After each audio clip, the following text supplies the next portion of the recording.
Penbrook Forest isn't the kind of place that most people like to go. But my friends and I, we're not most people. We're horror buffs trying to start our own YouTube channel.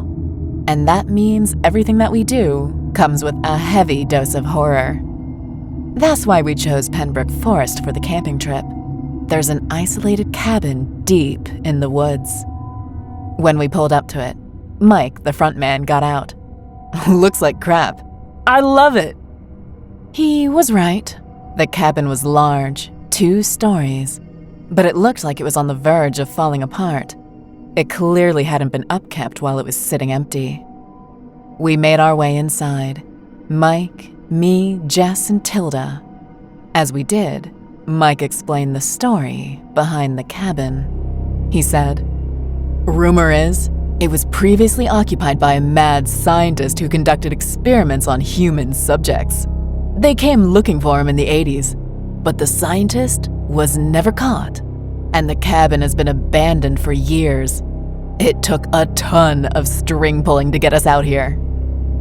"It's filthy," said Jess, but there was utter delight in her voice when she said it.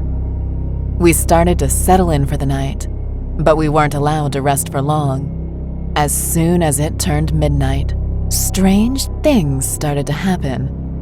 Doors slammed shut on their own, objects moved around the room, and we heard strange noises coming from the basement. Eventually, we worked up the courage to go down to the basement. It had a strange series of underground tunnels. We picked the one on the left, and Mike led the way. The tunnel took us deeper underground. We found that it was filled with cells and apparatus for conducting experiments.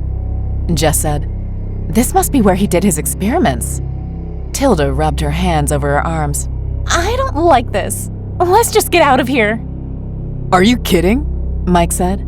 "This is the opportunity of a lifetime." "He's right," I said. Boy, would I come to regret that.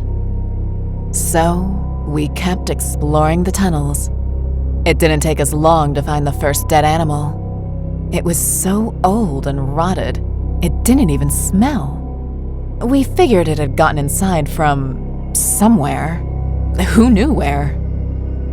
The second one was fresh. A dog. Something had been eating it. Again, Tilda said, "I want to go back to the cabin." Again, Mike and I pushed the group forward. And that's when we found it.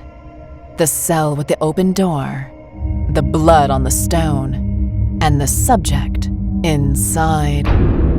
It might have been a person at one point, but it had long since mutated into something else, with a deformed mouth and blind-looking eyes. It heard us, though. God, did it hear us. We ran, but it didn't matter.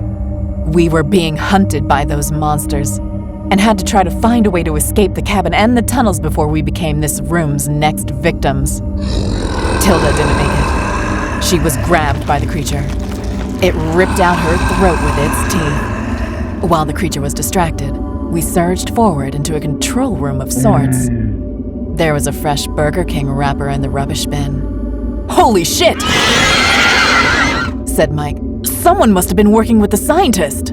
I demanded, "Who sold you the cabin for the weekend?" "I don't know, just some guy online." Mike ran his fingers through his hair. God, we should have listened to Tilda. We should have left while we had the chance. No.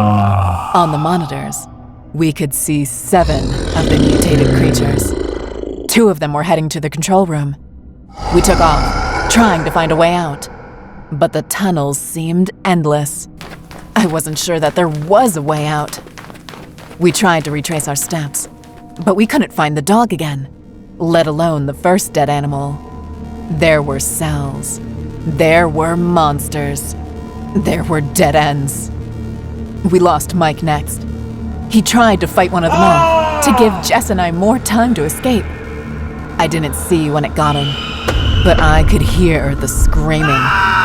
It echoed through the halls. I knew that I would never forget the sound that he made. Animal. Desperate. It would haunt me until my own dying day. And Jess? I don't know what happened to her.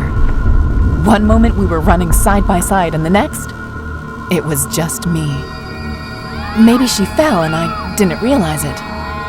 Maybe she went left when I went right. It doesn't matter. Bottom line is, I'm down here alone. That's a terrifying thought. There's no cell signal, but my phone is still working for recording. I'm trying to make sure that everything of importance gets shared. That way, if someone else comes down here, they might be able to, I don't know, stay alive for longer? Pass on the information about the control room? Something. And maybe you can get a hold of my mom. Her name is Wendy Rudd. She owns a bakery, and I just want someone to let her know what happened to me. Let her know that I love her. It's been 2 months since we've spoken. She didn't like the fact that I was trying to use videos as a means of money instead of going to college. I wish that I had listened to her. I wish that I had called her. But the scientist didn't make anything that would grant wishes. It made monsters that are out for my blood. The battery is going to die soon. That means I won't be able to record anything else. And I won't be able to use the flashlight either. I'll just be down here in the dark, alone with these monsters. Wish me luck, okay? And just be careful.